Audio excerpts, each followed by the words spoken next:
দেখাও দেখে দিব কিভাবে তাকে উদ্ধার করা হলো।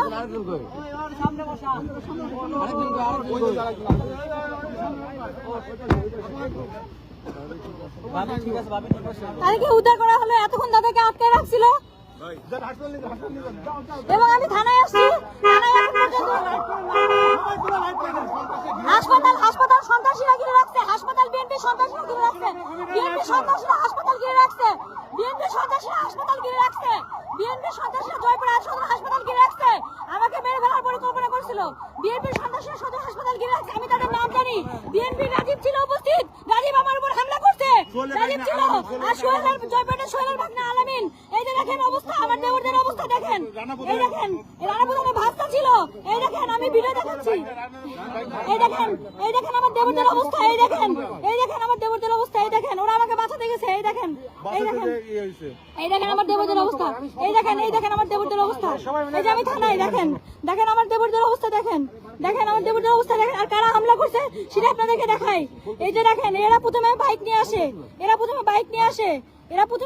আসে, সন্ত্রাসী, কতিপয় সন্ত্রাসী, এরা অবৈধ বাইক নিয়ে আসছে।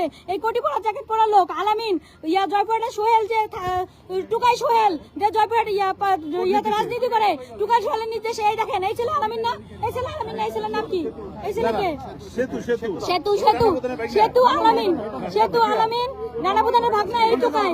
দেখেন এটার বিচার চাই।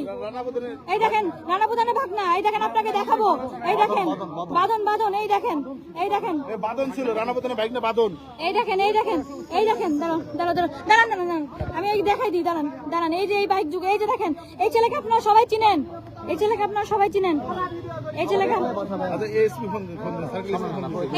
এই ছেলেকে আপনারা সবাই চিনেন, এই দেখেন নেশার বিশ্বাস করা এই ছেলে। দেখেন এই ছেলে সন্ত্রাস দলবল নিয়ে এসে এই কাজ করছে। দেখেন আমার দেবর, আমার আপন দেবরদেরকে মেরে এরকম রক্তাক্ত অবস্থা করে ফেলছে, আমার উপর হামলা দিতে আসছে, আমার শাড়ি ধরে টানাটানি করছে, আমার মোবাইল এই ছেলে কেড়ে নিয়েছিল, এই কুত্তার বাচ্চা আমার মোবাইল কেড়ে নিয়েছিল, এই কুত্তার বাচ্চা একটা মেয়ে মানুষের গায়ে হাত দিছে, এই কুত্তার বাচ্চা আমার পিঠে হাত দিছে, আমার শরীরে হাত দিছে। যদি এটার বিচার না হয় আমি আজকে মলেস্টেশন মামলা করব। যদি বিচার না হয় তাহলে আমি সর্বোচ্চ ব্যবস্থা নিব, আমার যা করতে হয় আমি তাই করব। আর এর বিরুদ্ধে আমি মামলা করবো। তো এর বিরুদ্ধে অভিযোগ না থাক। এখন জয়পুরহাট থানা হামলা করে রাখছে, ঘিরাও করে রাখছে, জয়পুরহাট হাসপাতাল ঘিরাও করে রাখছে। আর এই ছেলে আর এদের নেতৃত্বে, দেখেন কি অবস্থা করছে রক্তাক্ত করে, একবারের জন্য শুধু দেখেন কি অবস্থা করছে রক্তাক্ত করে। দেখেন মানুষকে মানুষ এরকম করতে, মানুষের অবস্থা করতে পারে, মানুষকে এরকম করতে পারে? বলেন কেউ এরকম করতে পারে?